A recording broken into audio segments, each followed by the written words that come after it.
Ladies and gentlemen, welcome. Recently, I released a course called Narcissistic Matrix Reintegration. And when I was explaining the concept behind the course, I came here, it's Liverpool Podcast Studios. I got my whiteboard out, which I love a whiteboard. And then I just said, these are the conceptual sort of theoretical underpinnings of the course. Boom, there we go. And I did use a lot of jargon. I used a lot of terms from psychoanalytic theory that I didn't explain. And a few people complained and were like, this is going over my head. So I'm going to address that now. I have here with me Mr. Danny Wilson. Hello, everybody. Who is not a psychologist. And I'm going to explain it.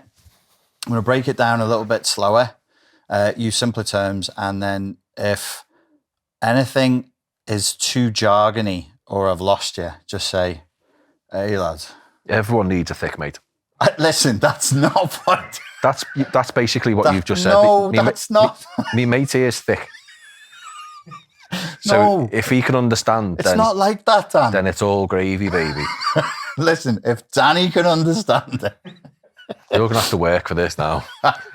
I'm just going to go like this to everything. Yeah. Be like, Richard, no, don't understand. The guy on the couch with the white shirt. Hi. Hi. What have you just said? Exactly. That's what we want. No, I'm here for you, man. Stop me at any time. Stop me. So here we go. Narcissistic abuse, how it fractures the self, and then how we try and reintegrate the fractured self. I'm in. Here we go. What could go wrong? So, any relationship that starts, any romantic relationship, we'll keep it romantic for today. Obviously, this is the same rules that applies in friendships and in family relationships, but we use the romantic one as the main model. Any relationship where there's no emotional abuse, there's no pathology, there's no personality disorders, when you have two people who get together. I feel like I'm being personally attacked here. They create a third entity, and that is the fantasy. So this is just a normal relationship. It's totally normal what's happening. You have a third space, a third element, which is the fantasy space. So the two of you come together, and then you idealize each other, which is normal, and also children do this with their parents. So you idealize each other, and inside of this space here in which you're living, you have what's called a shared fantasy. Okay. Sound? I'm in. So you're not really seeing the person as they are. The way you view them inside of this shared fantasy space is dictated by the paradigms of the shared fantasy space. I'm in. Sound. So you move along through time, and you're basically living inside of a shared fantasy. If there is a pathology, so if one of the people present has BPD, NPD, or psychopathy, narcissism, borderline, you know these terms. Because, yeah, I do, yeah. Because he has to hang around with me. I don't have to, I choose to. He chooses to, and... So NPD, narcissistic personality disorder, BPD, borderline, or psychopathy. Maybe histrionic, but we don't talk about that much because it's not really necessary. It's a form of narcissism. But they're all governed by psychopathy. These things you know all about. Most people watching, I think, would get that. So if there's a pathology, what happens is this. So one person has a pathology. That pathology enters the idealization period, and it enters the shared fantasy space.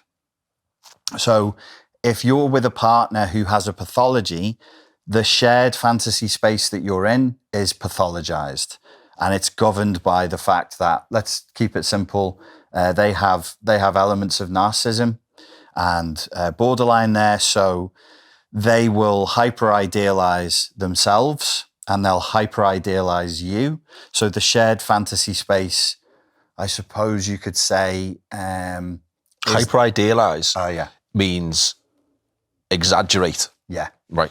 So if I get with, you'll see me, I get with my new girlfriend and I'll say she's amazing. And this is why she's amazing. Boom, boom, boom, boom, boom. And it's normal. it's normal to put somebody on a pedestal Okay. to some Yeah, I get degree. But like with narcissism, the pedestal you're put on is just, it's way too high. No, and you can't really, this is interesting because I've never thought about this before. So let's say there's a pedestal. I'm deliberately not going to draw anything phallic. Good luck. Trying hard here. Just do it. Let it flow. Let it flow, babe.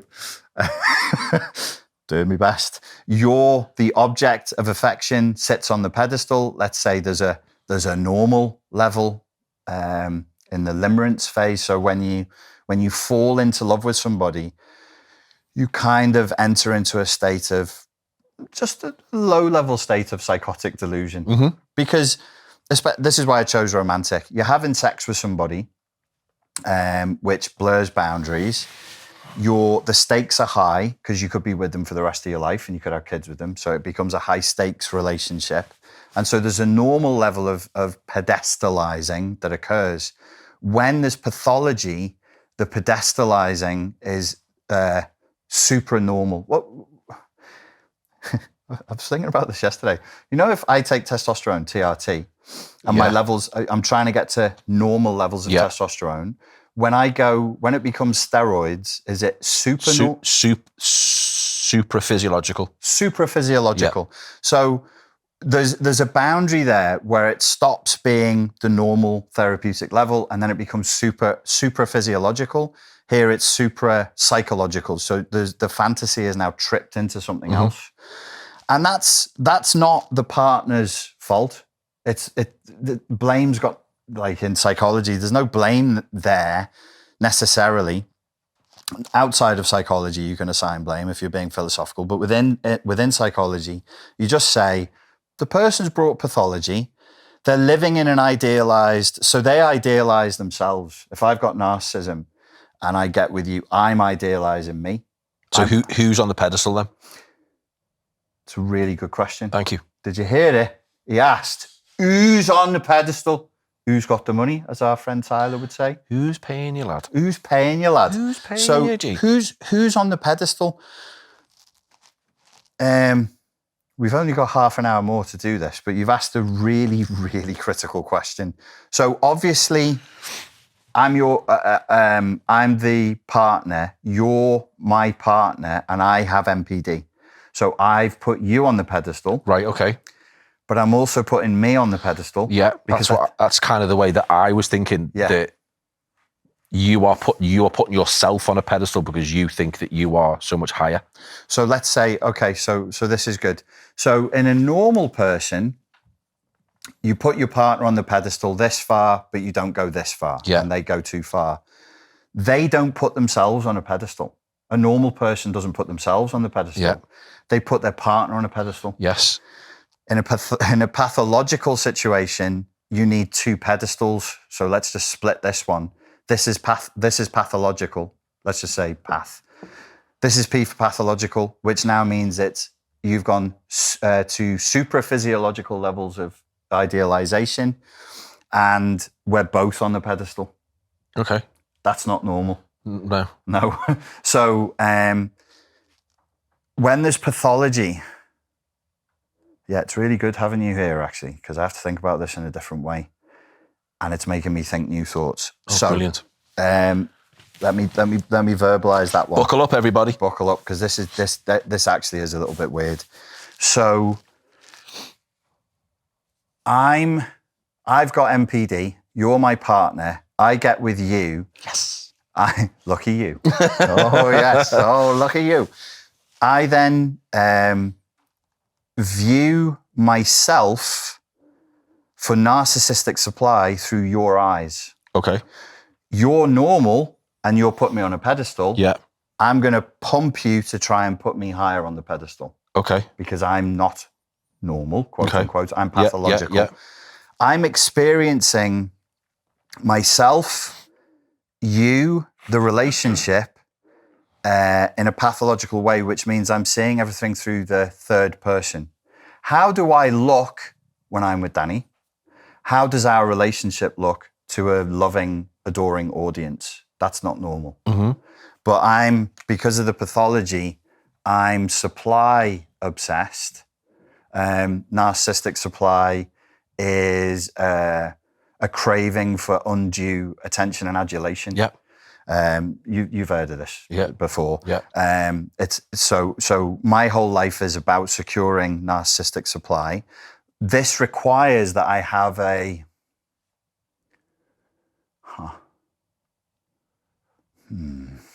have an obsession with how I look to an audience through a third person perspective. All my life is a performance. Yeah. And how does this look? How do I look? Yeah. How do you look? Yeah. So it's Richard and Danny. I knew it. So that's the Richard and Danny relationship would be Rich Danrell.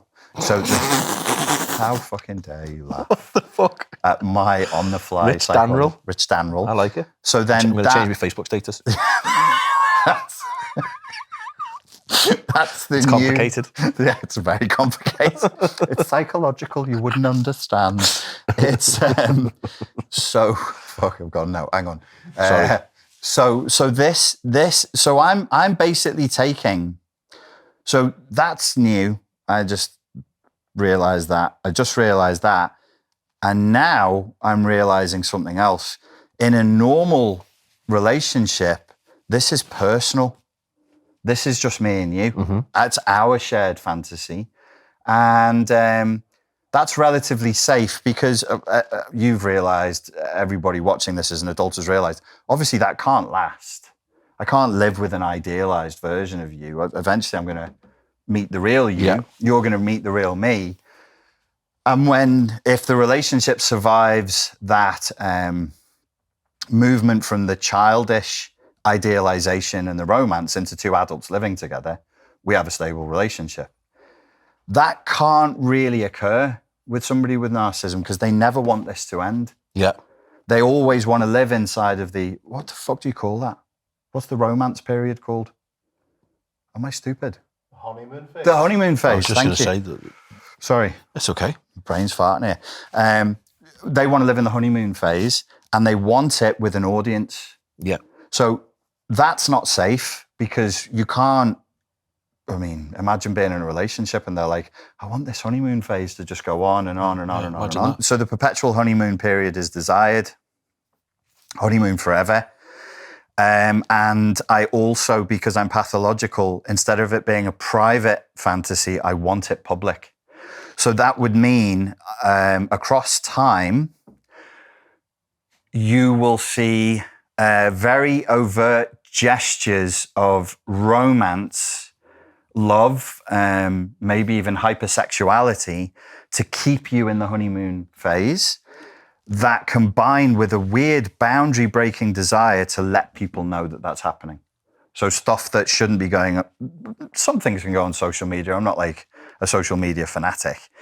Some things you want to share your relationship status, a couple of pictures of you on holiday, whatever. But sometimes there'll be things that go public or that get told to friends and you'll be thinking, hang on. Mm-hmm. Like, that's if it's pathological, if it's a pathological space. I'm never addressing you as the adult male human, or if you were a woman as the adult female human you are. I'm only really interested in addressing, well, you're here, so I'm going to put Danny here. Mm.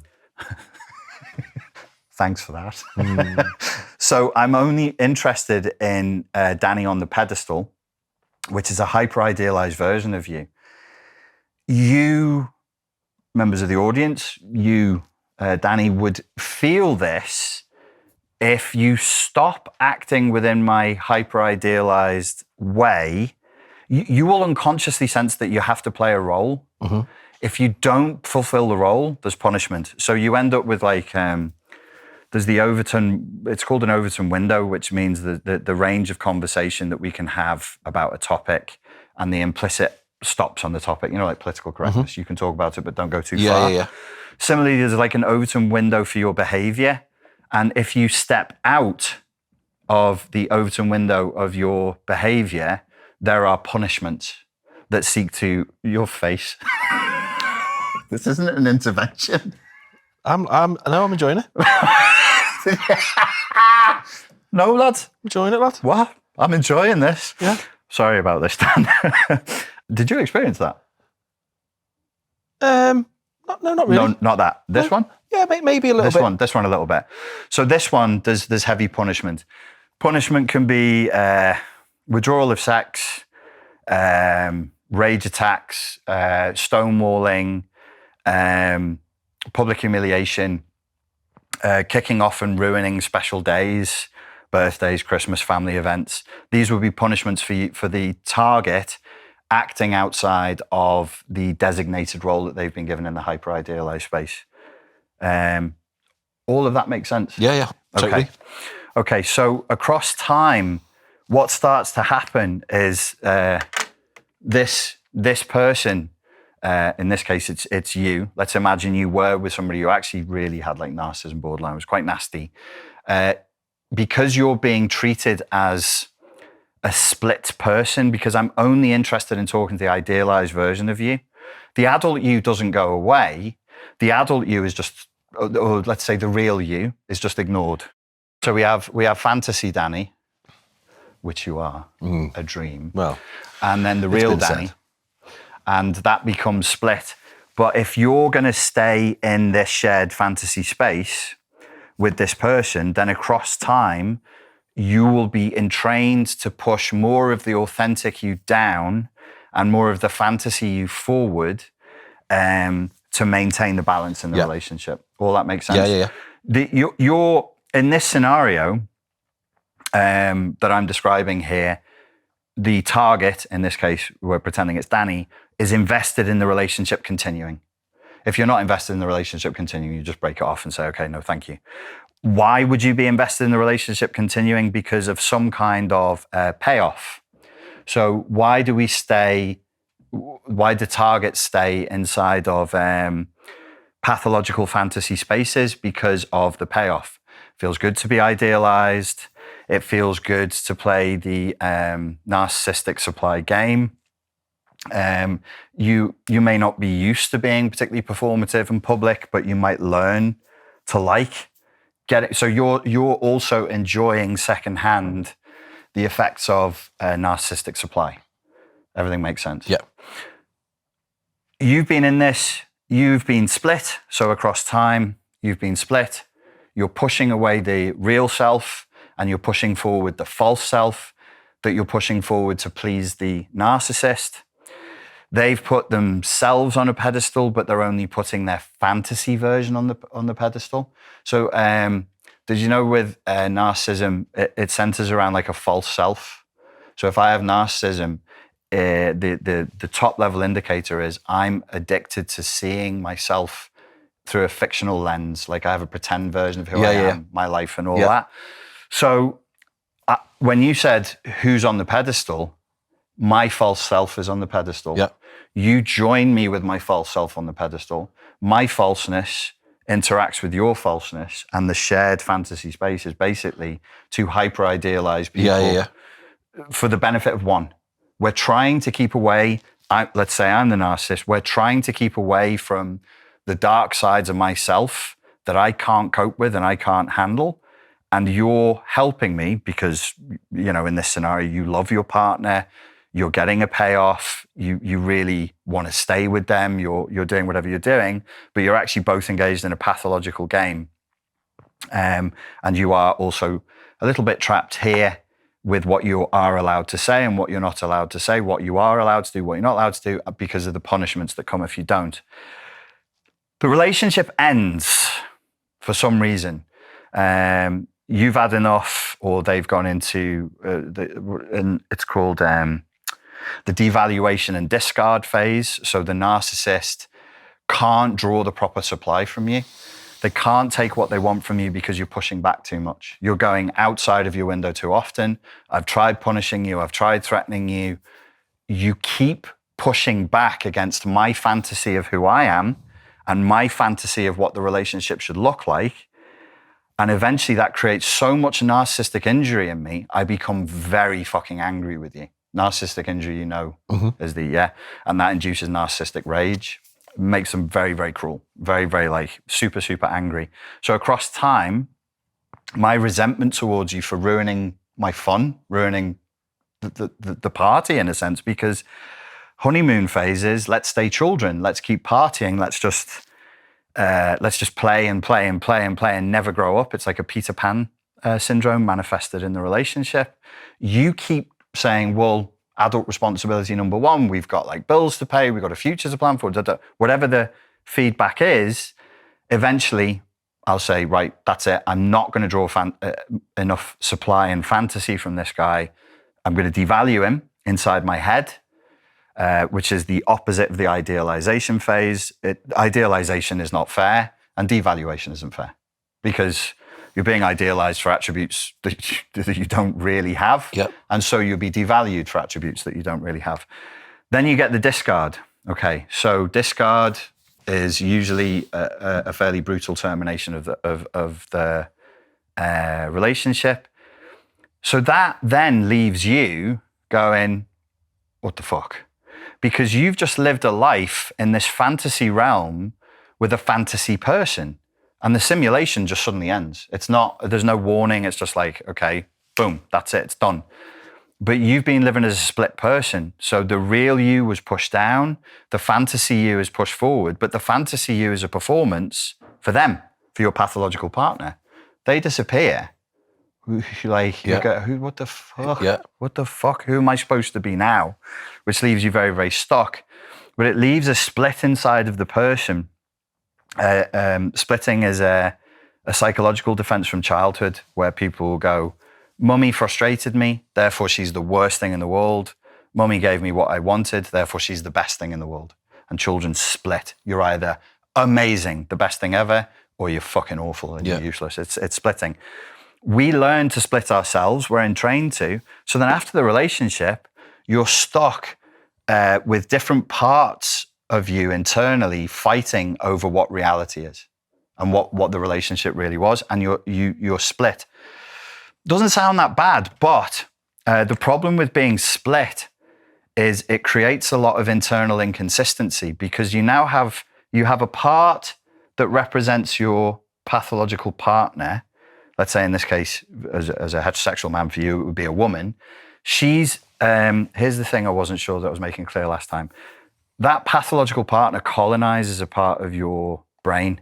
Okay. So it's called introjection, which means, so when you're not with me, if you have a problem that comes up and you imagine you're going to converse with me, you know how I'm going to answer. Mm-hmm. You know what I'm going to whinge about. You know what jokes I'm going to make because you've got an introject of me running.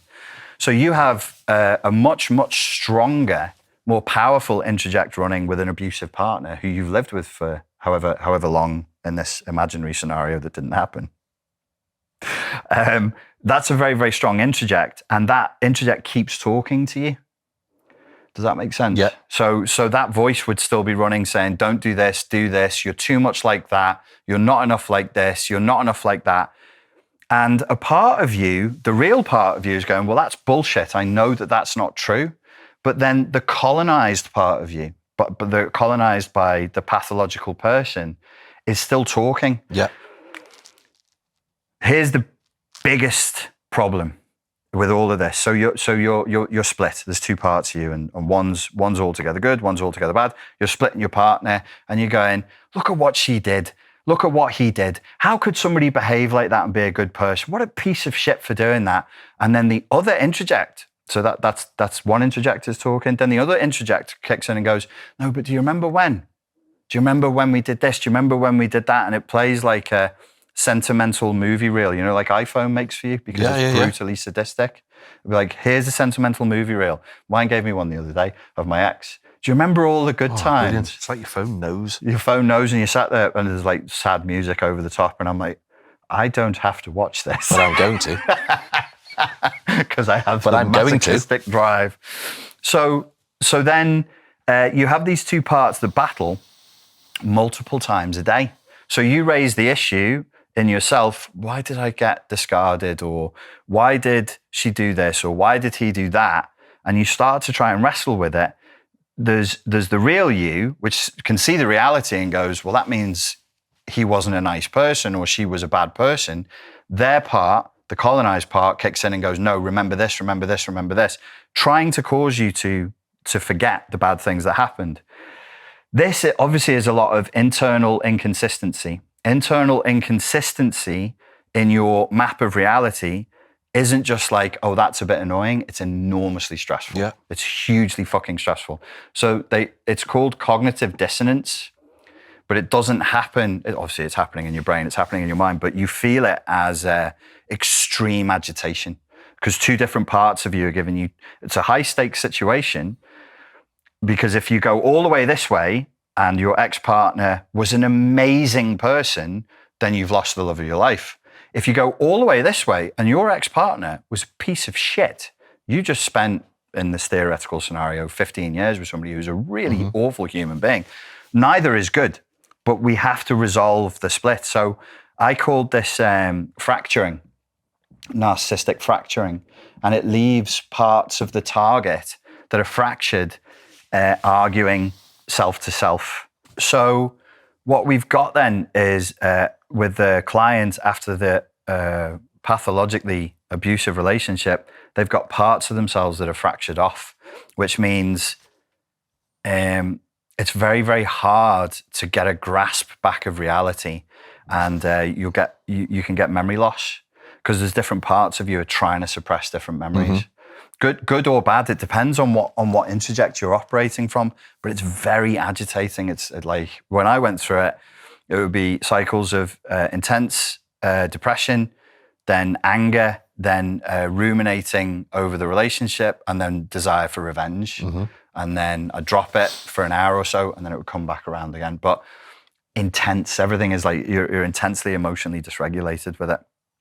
So the course that I've got on, I called it Narcissistic Matrix. The matrix is what I'm calling the shared fantasy space.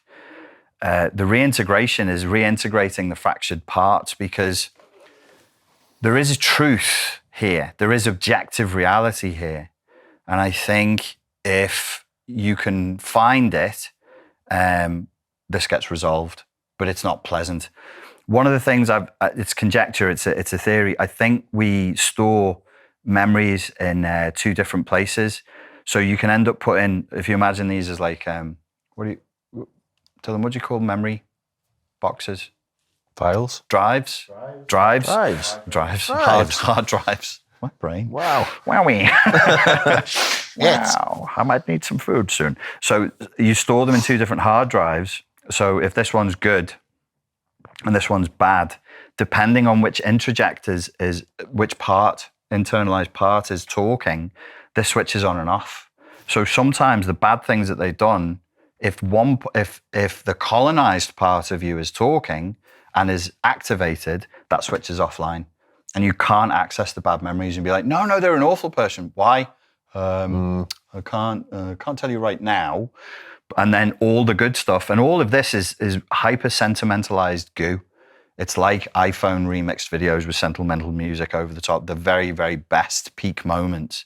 But what this means, the conjecture I have, is that if you integrate the good and the bad memories, and you actually start to pull the shared fantasy and the idealization apart, that's where the therapeutic resolution is. So what I am also sort of saying to people is, if you're ruminating, if you're getting angry, if you're going back in the past, it's because the shared fantasy isn't dead.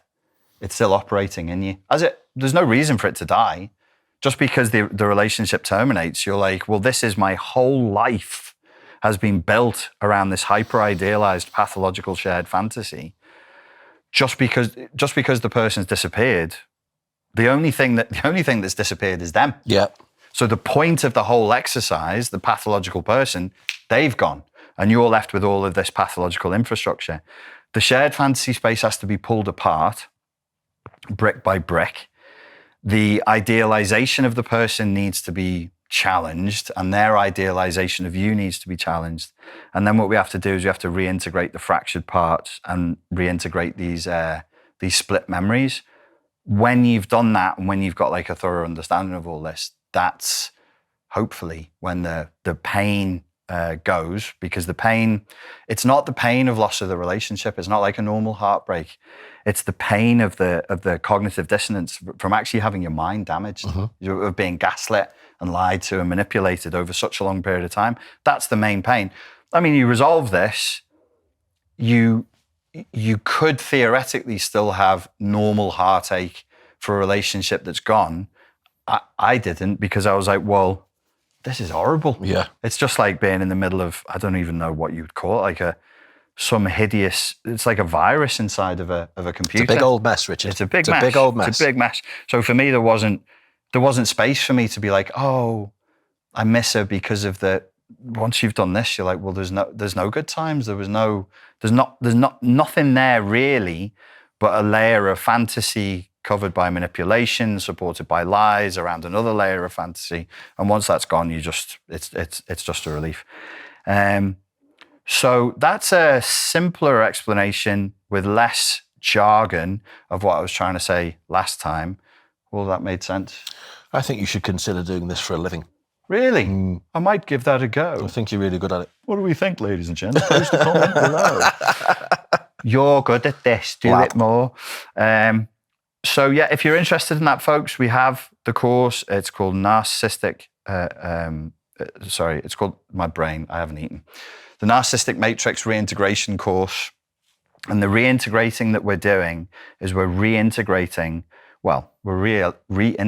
reality by merging these split memories, by recovering the fractured parts of the self that have been split off, and by overcoming this shared fantasy space. You cannot really recover from a pathological relationship without doing fairly intense work on this hyper-idealized shared fantasy third entity. Your brain will be telling you the problem is them.